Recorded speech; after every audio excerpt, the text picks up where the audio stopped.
Hello నమస్తే. ఆంధ్రప్రదేశ్ ప్రభుత్వం బనకచర్ల పేరుతో ఒక ప్రాజెక్టు నిర్మాణం చేయాలనుకుంది. బనకచర్ల ద్వారా గోదావరి జలాలని రాయలసీమ వరకు తీసుకెళ్లాలనుకుంది. తుంగభద్ర బేసిన్ వరకు తీసుకెళ్లాలనుకుంది. దానిలో భాగంగా బనకచర్ల ప్రాజెక్టుకి 80,000 కోట్ల రూపాయలు ఖర్చు పెట్టబోతున్నామని చెప్పింది. 80,000 కోట్ల రూపాయలు ఖర్చు పెట్టి పోలవరం ఎగువన బనకచర్ల ప్రాజెక్టు నిర్మాణం చేయడం ద్వారా గోదావరి జలాలని, గోదావరిలో మిగులు జలాలని, గోదావరి ద్వారా వృధాగా సముద్రంలోకి పోతున్న వరద జలాలని వాడుకుంటామంటూ చెప్పింది. గోదావరి నది పైన బనకచర్ల ప్రాజెక్టు నిర్మాణం అనేది రెండు రాష్ట్రాలకు సంబంధించిన ఒప్పందాలకు విరుద్ధంగా ఉంది. ఆ బనకచర్ల ప్రాజెక్టు నిర్మాణం తెలంగాణ ప్రయోజనాలకు విరుద్ధంగా ఉంది, నీటి కేటాయింపులకు విరుద్ధంగా ఉంది, సిడబ్ల్యూసి నియమాలకు విరుద్ధంగా ఉంది, రెండు రాష్ట్రాలు విడిపోయిన సందర్భంగా చేసుకున్న ఒప్పందాలకు విరుద్ధంగా ఉంది. బనకచర్ల ప్రాజెక్టు నిర్మాణాన్ని వ్యతిరేకించాలి అంటూ తెలంగాణ కోరుతూ వచ్చింది. తెలంగాణ బనకచర్ల ప్రాజెక్టు పైన అనేక ఫిర్యాదులు చేస్తూ వచ్చింది. బనకచర్ల ప్రాజెక్టుకు సంబంధించి సిడబ్ల్యూసి, రకరకాల కేంద్ర ప్రభుత్వ ఏజెన్సీలు కూడా ఇది సహేతుకం కాదు, ఇది ఆమోదయోగ్యం కాదు అంటూ బనకచర్లకు సంబంధించిన ప్రపోజల్స్ని రిజెక్ట్ చేస్తూ వచ్చాయి. బనకచర్ల పైన ఫ్రీ ఫీజిబిలిటీ రిపోర్ట్ని కేంద్ర ప్రభుత్వానికి రాష్ట్ర ప్రభుత్వం సబ్మిట్ చేసింది. దానిపైన కూడా కేంద్రం ముందుకు వెళ్ళలేదు.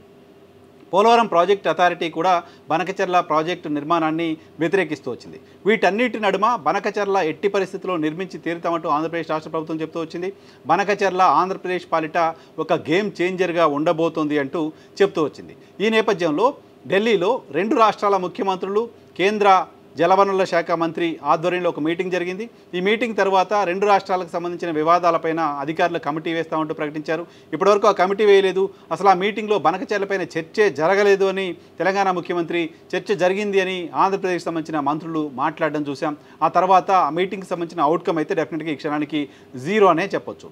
ఈ నేపథ్యంలో గత నెల అక్టోబర్ 11న ఆంధ్రప్రదేశ్ రాష్ట్ర ప్రభుత్వం బనకచర్ల ప్రాజెక్టు నిర్మాణానికి సంబంధించిన డిపిఆర్ తయారీ కోసం టెండర్లు పిలిచింది. ఆ టెండర్లలో పార్టిసిపేట్ చేసిన వాళ్ళు ప్రాజెక్టుకు సంబంధించిన డిపిఆర్ని తయారు చేయాల్సి ఉంటుంది.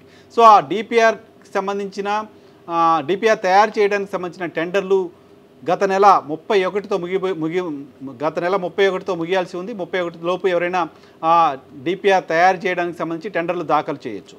ఈ నేపథ్యంలో ఆ టెండర్లు దాఖలు చేయడానికి సంబంధించిన ప్రక్రియను, ఆ టెండర్లు ఓపెన్ కాకుండా మిగతా వాళ్ళకు ఆ ప్రాజెక్టుకు సంబంధించి డిపిఆర్ తయారు చేయడానికి సంబంధించి ఏ టెండర్లు అయితే ప్రభుత్వం పిలిచిందో దానికి సంబంధించిన నోటిఫికేషన్ని పబ్లిక్ డొమైన్లో ఎవరికి అందుబాటులో లేకుండా చేసింది. ఎవరైనా ఆ డొమైన్లోకి వెళ్ళి ఆ టెండర్ ఏంటో చూసి దాంట్లో పార్టిసిపేట్ చేయాలంటే ప్రైవేట్ వాళ్ళకి ఎవరికి అవకాశం లేకుండా చేసింది. ప్రైవేట్ వాళ్ళకే కాదు, అసలు దాన్ని హైడ్ చేసి పెట్టింది. ఆ టెండర్ ఎవరికి కనపడకుండా దాచేసింది. టెండర్ పిలిచారని మాత్రమే చెప్పింది తప్ప ఆ టెండర్ ఎవరికి కనపడకుండా దాచింది. ఆ మాట ఆంధ్రప్రదేశ్ సంబంధించిన మాజీ పోలీస్ అధికారి ఏబి వెంకటేశ్వరరావు మాట్లాడారు. డిపిఆర్కి సంబంధించిన టెండర్లని రహస్యంగా ఎందుకు ఉంచుతున్నారు? ఈ టెండర్లు కేవలం మెగా వాళ్ళ కోసం వేశారా? మెగా వాళ్ళు ఇప్పటికే మీకు డిపిఆర్ తయారు చేసి ఇచ్చేశారా?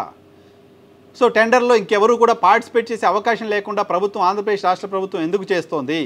మెగా వాళ్ళ దగ్గర నుంచి మీరు డిపిఆర్కి సంబంధించిన డిపిఆర్ తయారు చేయించేసుకొని వాళ్ళకి ఆ డబ్బులు ఇవ్వడం కోసం ఒక నామమాత్రపు ప్రక్రియలాగా టెండర్లు పిలిచారా? మిగతా వాళ్ళందరినీ కూడా ఆహ్వానించే పరిస్థితి అయితే గ్లోబల్ టెండర్గా దాన్ని చూడాల్సిన పరిస్థితి ఉంటే ఎందుకు టెండర్ని ఓపెన్గా పెట్టలేదు? టెండర్ ఎవరికి కూడా విజిబుల్ లేకుండా ఎందుకు చేశారు? హైడ్ చేసి ఎందుకు పెట్టారు? రహస్యంగా ఎందుకు పెట్టారంటూ ఆయన ప్రశ్నించడం కూడా చూసాం. ఈ టెండర్లలో 31వ తారీఖు వరకు కూడా ఎవరు పార్టిసిపేట్ చేయలేదనే కారణంతో ప్రభుత్వం ఆ టెండర్లను రద్దు చేస్తున్నట్టుగా సమాచారం అందుతుంది. రద్దు చేస్తున్నట్టుగా ప్రభుత్వం ప్రకటించింది. ఎవరు పార్టిసిపేట్ చేయలేదు కాబట్టి ఈ టెండర్లు రద్దు చేశారా? టెండర్కి సంబంధించిన నోటిఫికేషన్ రద్దు చేశారా? లేకపోతే అసలు బనకచర్లకు సంబంధించిన డిపిఆర్ తయారీకి సంబంధించిన ఆలోచనే ప్రభుత్వం విరమించుకుందా? బనకచర్ల ప్రాజెక్టుని విరమించుకుంటుందా? బనకచర్ల ప్రాజెక్టు కట్టే ఆలోచన పైన ప్రభుత్వం తన నిర్ణయాన్ని మార్చుకుంటుందా అనే అనుమానం కలుగుతుంది. నిజానికి టెండర్లో అక్టోబర్ 31 వరకు ఎవరు పార్టిసిపేట్ చేయకపోతే ఆ టెండర్లకు సంబంధించిన డేట్ని ఎక్స్టెండ్ చేసే అవకాశం ప్రభుత్వానికి ఉంటుంది. ఎక్స్టెండ్ చేయకుండా టెండర్ని రద్దు చేస్తున్నట్లు ప్రకటించారంటే ప్రభుత్వం నిర్ణయం వెనక్కి తీసుకుంటుందా అలాంటి ఒక అనుమానం కలుగుతుంది. దానితో పాటు చాలామంది ఈ టెండర్లు రహస్యంగా ఎందుకు ఉంచారు, మిగతా వాళ్ళు టెండర్లో పార్టిసిపేట్ చేయకుండా ఎందుకు హైడ్ చేసి పెట్టారంటూ ప్రభుత్వం పైన విమర్శలు చేస్తూ వస్తున్న నేపథ్యంలో విమర్శలు చేయడం మాత్రమే కాదు, ఇది మెగాకి ఇవ్వడం కోసం మాత్రమే, డిపిఆర్కి సంబంధించిన పని కూడా మెగాకి అప్పచెప్పడం కోసం మాత్రమే, వాళ్లకు డబ్బులు ఇవ్వడం కోసం ముందే ఆల్రెడీ వాళ్ళతో డిపిఆర్ తయారు చేయించి వాళ్ళకి డబ్బులు ఇవ్వడం కోసం ఒక ప్రొసీజర్లో భాగంగా మీరు టెండర్లు పిలిచారనే విమర్శ ప్రభుత్వం పైన వస్తున్న నేపథ్యంలో ఈవెన్ మెగా కూడా దానిలో పార్టిసిపేట్ చేయలేదు. సో ఈ మెగాకే ఇవ్వబోతున్నారంటూ ఆల్రెడీ ముందుగానే బయట ప్రచారం జరిగింది. మెగా తప్ప ఎవరు పార్టిసిపేట్ చేయకుండా ప్రభుత్వమే చర్యలు తీసుకుంటుంది ఇలాంటి ప్రచారం జరిగింది. కాబట్టి టెండర్లు పూర్తి చేసి ఆ టెండర్ మెగాకి ఇస్తే ఇగో మేము ముందే చెప్పాం, మెగా వాళ్ళతోటే ముందే చేయించేశారు, వాళ్ళకి డబ్బులు ఇవ్వడం కోసం మాత్రమే ఫార్మాలిటీగా టెండర్లు పిలిచారు అని ప్రభుత్వం పైన విమర్శలు చేసిన వాళ్ళు గొంతు పెంచడానికి సంబంధించిన అవకాశం ఉంటుంది. కాబట్టి సో ఆ టెండర్లు రద్దు చేసినట్లుగా ప్రభుత్వం నిర్ణయం తీసుకుందా తెలీదు. సో ప్రభుత్వం తీసుకున్న నిర్ణయం టెండర్లో ఎవరు పార్టిసిపేట్ చేయని కారణంగా తీసుకున్న నిర్ణయమా, లేకపోతే ప్రాజెక్టుకు సంబంధించి వెనక్కి వెళ్ళాలనే ఆలోచనలో తీసుకున్న నిర్ణయం అనేది క్లారిటీ రావాల్సింది. అయితే దాదాపు 21 రోజుల పాటు టెండర్ ఓపెన్గా ఉంటే ఒక్కళ్ళు కూడా పార్టిసిపేట్ చేయకుండా ఉండే పరిస్థితి ఎందుకు ఉంటుంది? పైగా ఇది ప్రాజెక్ట్ నిర్మాణానికి సంబంధించిన టెండర్ కాదు, డిపిఆర్ తయారు చేసి ఇవ్వడమే. అనేక కంపెనీలు ఉన్నాయి డిపిఆర్లు తయారు చేసి ఇవ్వడానికి సంబంధించి. గ్లోబల్ కంపెనీలు ఉన్నాయి, దేశానికి సంబంధించిన అనేక కంపెనీలు, నేషనల్ కంపెనీస్ ఉన్నాయి. ఎవరైనా పార్టిసిపేట్ చేసి డిపిఆర్ తయారు చేసి ఇవ్వగలరు. కానీ ఎవరు పార్టిసిపేట్ చేయకుండా ఉండడం ఏంటి? ఏ ఒక్కరు కూడా పార్టిసిపేట్ చేయకపోవడం ఏంటి? ఆంధ్రప్రదేశ్లో ప్రభుత్వం 80,000 కోట్ల రూపాయలతో ప్రాజెక్ట్ కడుతుంటే ఆ ప్రాజెక్ట్ ఎలా కట్టాలరా బాబు అని ఒక డిపిఆర్ తయారు చేసి ఇవ్వండి అని ఆంధ్రప్రదేశ్ రాష్ట్ర ప్రభుత్వం ఓపెన్గా టెండర్ పిలిచి అందరిని అడిగితే ప్రపంచంలో ఒక్కరికి కూడా ఇంట్రెస్ట్ రాలేదా? ఏ ఒక్కరు కూడా పార్టిసిపేట్ చేసే పరిస్థితి లేదా? ఏ ఒక్కరు కూడా పార్టిసిపేట్ చేయలేదంటే అర్థం ఏంటి? ఆ టెండర్లు మీరు ఓపెన్గా పెట్టలే, ఎవరు కనపడేటట్టు ఆ టెండర్లు దాచేశారు. ఎవరో మీకు కావాల్సిన వాళ్ళు మాత్రమే టెండర్లు వేయాలి, వాళ్ళకి మాది మీరు ఇవ్వాలి. బయట విమర్శలు వచ్చిన నేపథ్యంలో మీకు కావాల్సిన వాళ్ళు కూడా వేయడానికి ముందుకు రాలేదు.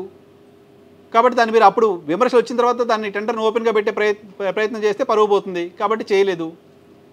సో ఇప్పుడు ప్రస్తుతం జనాలంతా మర్చిపోయిన దాకా వదిలేసి ఆ తర్వాత మళ్ళీ టెండర్లు పిలుస్తారో ఏంటో తెలియదు. కానీ ప్రభుత్వం తీసుకున్న ఈ నిర్ణయం పైన ఇంకా అస్పష్టత ఉంది. ఇది ప్రాజెక్టు పైన వెనక్కి తిరిగి ఆలోచన చేస్తుందనా, లేకపోతే కేవలం డిపిఆర్కి సంబంధించిన టెండర్ల ప్రక్రియను మాత్రమే వెనక్కి తీసుకున్నట్లు అనే దానిపైన క్లారిటీ రావాల్సి ఉంది. తెలంగాణ వైపు నుంచి తీవ్రమైన అభ్యంతరాలు ఉన్నాయి.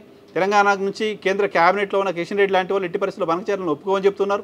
తెలంగాణ రాష్ట్రంలోని రాజకీయ పార్టీలన్నిటికీ అభ్యంతరం ఉంది బనకచెర్ల ప్రాజెక్టుకి సంబంధించి. బట్ ఆంధ్రప్రదేశ్లోని కొంతమంది ఇరిగేషన్ ఎక్స్పర్ట్స్ కావచ్చు, ఆంధ్రప్రదేశ్ సంబంధించిన కొంతమంది మేధావులు కావచ్చు, ఆంధ్రప్రదేశ్లోని అనేక రాజకీయ పార్టీలు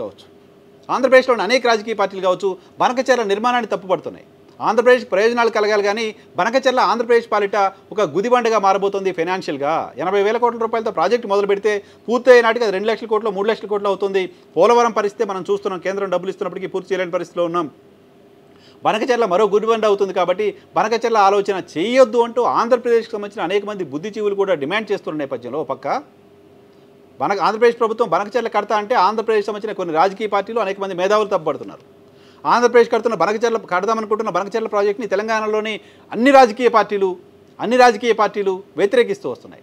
ఈ నేపథ్యంలో బనకచెర్ల పైన ఇక దాని జోలికి వెళ్లకుండా ఉంటేనే మంచిదని రాష్ట్ర ప్రభుత్వం నిర్ణయం తీసుకోబోతుందా అనే అనుమానం కలుగుతుంది. ప్రభుత్వం వైపు నుంచి ఈ అంశంపైన మరింత క్లారిటీ రావాల్సి ఉంది.